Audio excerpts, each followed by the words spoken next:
할렐루야, 주님만이 우리의 피난처 되십니다. 우리의 피난처 되신 주님만 생각하고 또한 주님만 따라가며 주님만 사랑하는 성도 되시기를 예수님의 이름으로 축복합니다.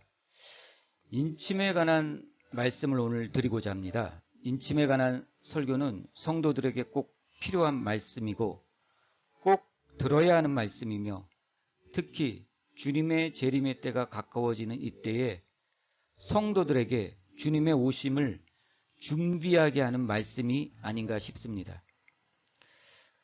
성경에 인을치다, 인치다, 인침이라는 단어가 나와 있는 것을 볼 수 있습니다. 특히 인을치는 인침과 관련하여서 인을치는 모습이 두 군데 나오고 있습니다.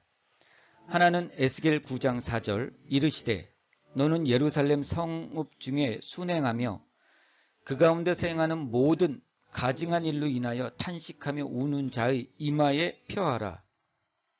이렇게 기록하고 있고요. 또 하나는 계시록 7장 3절에 가로되 우리가 우리 하나님의 종들의 이마에 인치기까지 땅이나 바다나 나무나 해하지 말라. 이 두 군데서 인침의 모습을 그리고 있습니다.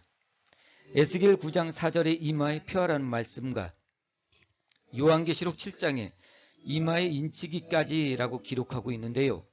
이 두 말씀을 통하여 인을 친다는 것이 구약에서 어떻게 나왔고 또 신약에선 어떻게 연결되는지에 대해서 말씀드리겠습니다. 먼저 에스겔 9장을 보겠습니다. 에스겔 8장은 예루살렘 우상 숭배에 대하여 하나님께서 에스겔에게 환상을 보여주시며 예루살렘 성전 안에서 행해지는 가증한 일, 즉 우상 숭배에 대해서 말하고 있습니다. 그리고 에스겔 9장에 와서는 예루살렘에 하나님의 진노를 쏟아내십니다. 하나님께서 말씀하시기를 성읍을 관할하는 자에게 살육하는 기계를 가지고 나오라고 합니다. 북향문에서 6명이 나오는데 그 중에 한 사람은 가는 베옷을 입고 허리에 서기관의 먹그릇을 찼다고 하였습니다. 하나님께서는 그 베옷을 입고 서기관의 먹그릇을 찬 사람에게 예루살렘 성을 순행하며 가증한 일로 탄식하는 자에게 먼저 이마에 펴를 하라고 하십니다. 그리고 나머지 5명이 베옷에 서기관의 먹그릇을 찬 사람을 쫓아다니며 이마에 펴를 받지 아니한 자는 국류를 베풀지 말고 다 쳐서 죽이라고 하십니다. 하나님의 진노가 임하기 전에 이마에 표한 자에게는 하나님의 진노가 건너가게 하시겠다는 것입니다. 하나님의 진노, 즉 죽음의 사자가 건너가는 표를 하라는 것입니다. 에스겔 9장에서는 왜 인치라고 말씀하시지 않고 이마에 표하라고 하였을까요? 그리고 이 표는 무슨 표일까요? 에스겔 9장 4절을 보면 어떤 성경에는 각주가 달려 있습니다. 그리고 어떤 성경에는 각주가 없습니다. 각주가 달려있는 성경을 볼 것 같으면 에스겔 9장 4절에 이러한 각주가 달려 있습니다. 히브리어 문자 타부를 가리킴이라고 되어 있습니다. 하나님의 진노가 예루살렘 성에 임하기 전에 이마에 히브리어 문자 타부자를 표시하라는 것입니다. 타부는 히브리어 알파벳으로 알렙, 베트, 김멜 이렇게 나가죠. 히브리어 알파벳이. 이런 알파벳의 맨 마지막 글자가 타부자입니다. 마치 영어의 알파벳 A, B, C, D 나가다가 맨 끝자가 Z인 것 같이 바로 이러한 맨 끝 히브리어 알파벳이 타부라는 것입니다.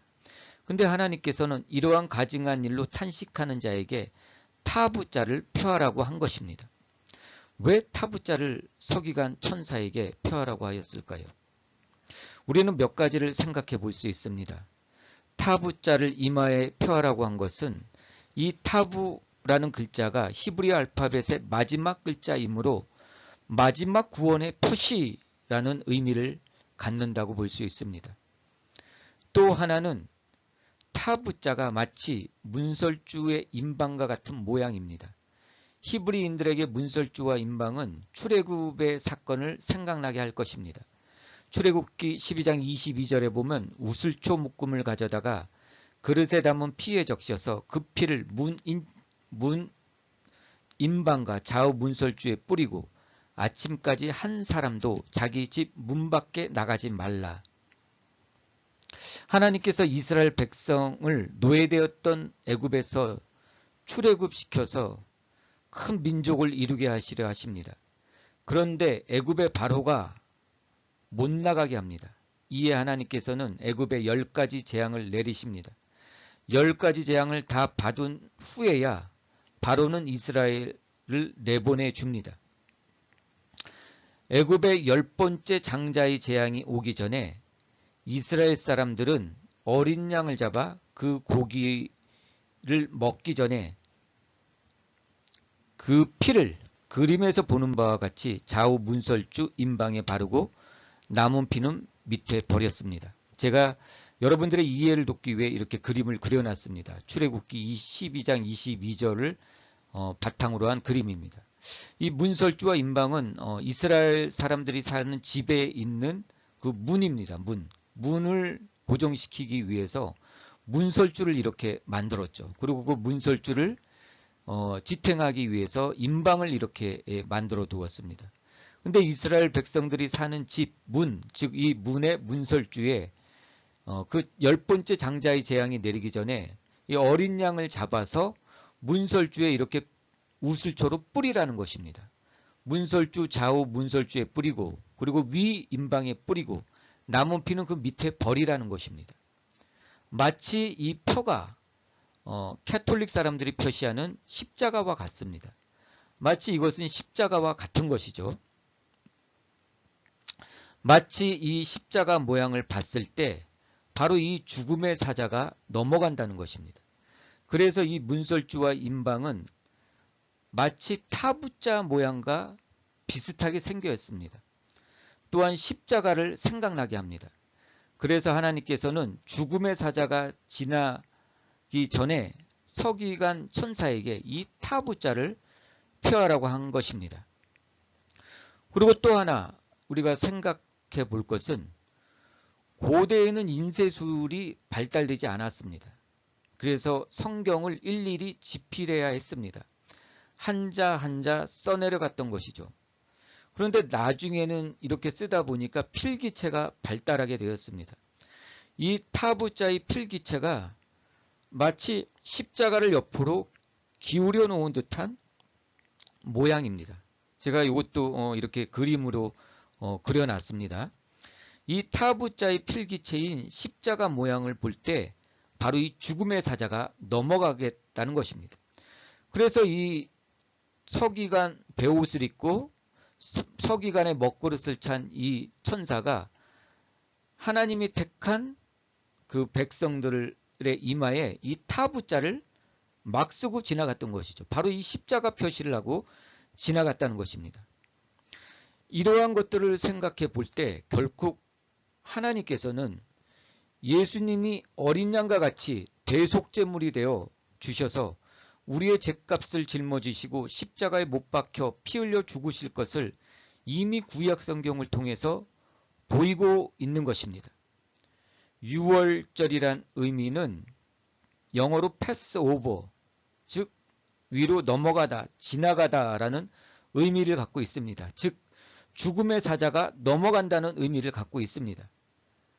어린 양이 되신 예수님의 피, 십자가에서 흘리신 그 예수님의 피만이 죽음의 사자가 넘어가게 돼 있는 것입니다. 그런 의미에서 하나님께서는 타부자를 이마에 펴라고 한 것입니다. 성경의 두 번째 인침의 모습이 나온 부분이 계시록 7장에 있습니다. 계시록 7장 3절을 보면 가로되 우리가 우리 하나님의 종들의 이마에 인치기까지 땅이나 바다나 나무나 해하지 말라 하더라. 하나님께서 구약에 이마에 펴라고 하신 것은 아직 예수님도 오시지 않았고 성령님도 아직 오시지 않았기 때문이죠. 그것에 대한 예표로 하나님은 어린 양의 피를 가지고 좌우 문설주와 임방에 우슬초로 십자가 모양으로 뿌리라고 하신 것입니다. 에스겔 선지자가 이 환상을 보고 예언을 한 600년 후에 예수님이 이 땅에 오셨습니다. 그리고 에스겔 선지자의 예언처럼 대속제물인 어린 양이 되셔서 십자가에 못 박혀 피 흘려 죽으셨습니다. 우리의 죄값을 짊어지시고 십자가에 못 박혀 피 흘려 죽으신 것입니다. 그리고 사흘 만에 부활하시어 승천하시고 또 다른 보혜사 즉 성령님을 보내주셨습니다. 그래서 이제 천사가 이마에 표하는 것이 아니라 성령님이 우리의 이마에 인을 치게 하신 것입니다. 성령님께서 택한 자들의 이마에 인을 치는 것입니다. 에베소서 1장 13절에 그 안에서 진리의 말씀 곧 너희의 구원의 복음을 듣고 그 안에서 또한 믿어 약속의 성령으로 인치심을 받았느니라. 성령으로 인치심을 받았느니라. 우리는 이제 성령으로 인침을 받는 것입니다. 계시록 6장에는 하나님이 7봉인에 담긴 심판의 내용이 나옵니다. 하나님께서 7인을 하나하나 떼시면서 하나님의 심판이 어떻게 이루어질 것을 예언하십니다. 그리고 7째 인을 떼기 전 6째 인을 뗀 후 그 사이에 계시록 7장이 나옵니다. 계시록 7장에서는 잠시 하나님의 7째 인을 떼기 전 마지막 날에 대한 계시가 주어지고 있습니다. 이 7째 인을 떼기 전에 하나님의 택한 백성들에게 인을 치시고 그들을 보호하시고 위로하시기 위한 중간 계시라고 할 수 있습니다. 계시록 7장 3절에 가로되 우리가 우리 하나님의 종들의 이마에 인치기까지 땅이나 바다나 나무나 해하지 말라 하더라. 인치다 라는 의미는 도장을 찍다, 인정하다, 보증하다 라는 의미를 갖고 있습니다. 옛날에는 왕이 도장을 찍어서 공문을 붙이곤 합니다. 그러면 왕의 도장이 찍힌 공문은 확실한 것입니다. 누가 보든지 그 공문에 그 말씀에 순종해야 하는 것입니다. 그렇다면 이제 인을 왜 치는지 그 인침의 의미를 몇 가지 말씀드리겠습니다. 첫째, 인침은 소유의 의미가 있습니다. 너는 내 것이다 라는 소유의 의미가 있습니다. 고대에는 불에 달군 쇠도장을 가축이나 노예에게 찍음으로 그 가축이나 노예에 대한 소유권을 알게 하고 분명하게 하였습니다. 가축은 엉덩이, 노예는 팔이나 어깨에 쇠도장을 찍음으로 소유의 표시를 한 것입니다.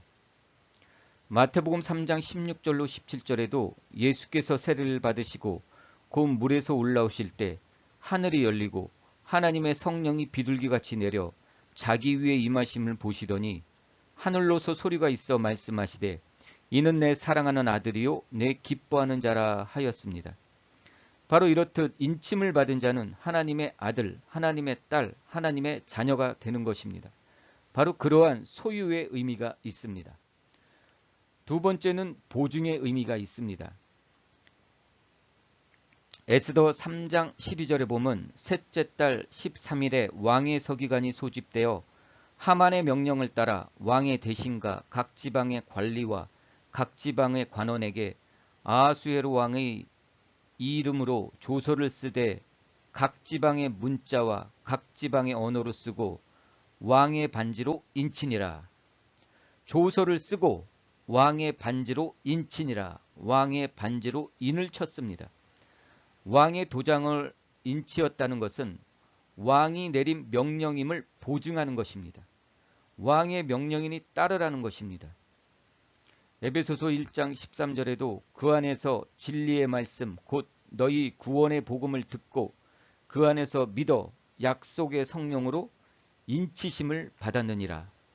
이는 인치심을 받은 것은 우리의 기업 하늘나라의 유업의 보증이 되사 그 얻으신 것을 구속하시고 그의 영광을 찬미하게 하려 하심이라.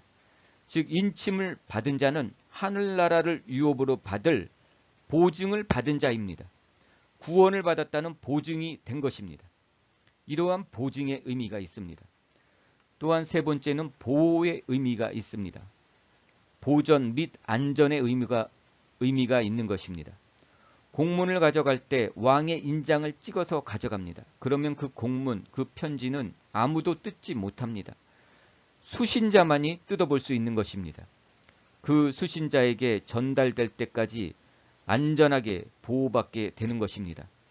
계시록 7장 3절에 가로되 우리가 우리 하나님의 종들의 이마에 인치기까지 땅이나 바다나 나무나 해하지 말라 하더라. 인치기까지 악한 영이 해할 수가 없는 것이죠.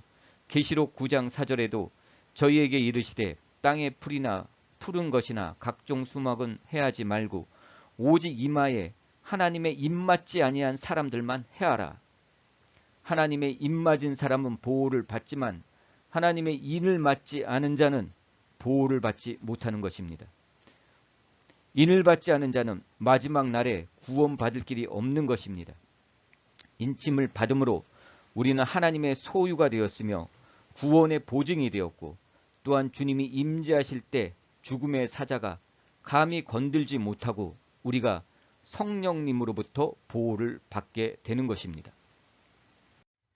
여러분 모두 인침을 받고 싶을 것입니다. 인침을 받고 하나님의 자녀로서 보호와 또한 보증의 확신을 갖고 살아간다면 얼마나 좋겠습니까? 이제 여러분들에게 인침을 어떻게 받는지 인침을 받는 방법에 대해서 말씀드리겠습니다.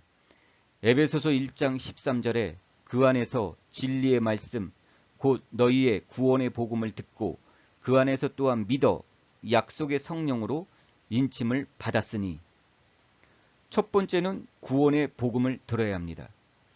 진리의 말씀 곧 구원의 복음을 들어야 하는 것이죠. 진리의 말씀 곧 구원의 복음을 듣지 않고서는 구원받을 수 없는 것입니다. 구원의 복음, 좋은 소식, 즉 헬라어로 유앙겔리오는 죄로 인한 하나님의 진노를 피하는 소식이고 우리는 그 죄로부터 또한 악으로부터 구원을 받을 수 있다는 소식입니다. 바로 예수 그리스도께서 하나님의 진노를 우리를 대신해서 받으시기 위해서 인간의 몸으로 오셔서 십자가에 못 박혀 죽으시고 사흘 만에 부활하시고 승천하신 것을 들어야 하는 것입니다. 이러한 예수 그리스도가 이 땅에 오신 이유를 듣지 않고서는 구원은 없습니다. 바로 이것을 듣는 것이 인침을 받기 위한 첫 번째 조건입니다. 여러분은 이 말씀을 들음으로 인침의 첫 번째 관문을 아주 쉽게 통과한 것입니다. 두 번째는 구원의 복음을 믿어야 합니다. 진리의 말씀, 즉 구원의 복음이 진리라는 것을 믿어야 합니다. 예수가 그냥 역사의 인물이고 종교의 창시자 중에 한 명이겠지 이렇게 생각하거나 또 그가 나쁜 소리는 안 했지 그가 좋은 말을 많이 남겼지 하고 예수를 성인의 한 사람으로 생각해서는 여러분에게 구원은 없습니다. 예수님만이 진리이고 예수님만이 우리를 죄에서 구원할 뿐이라는 것을 믿어야 하는 것입니다.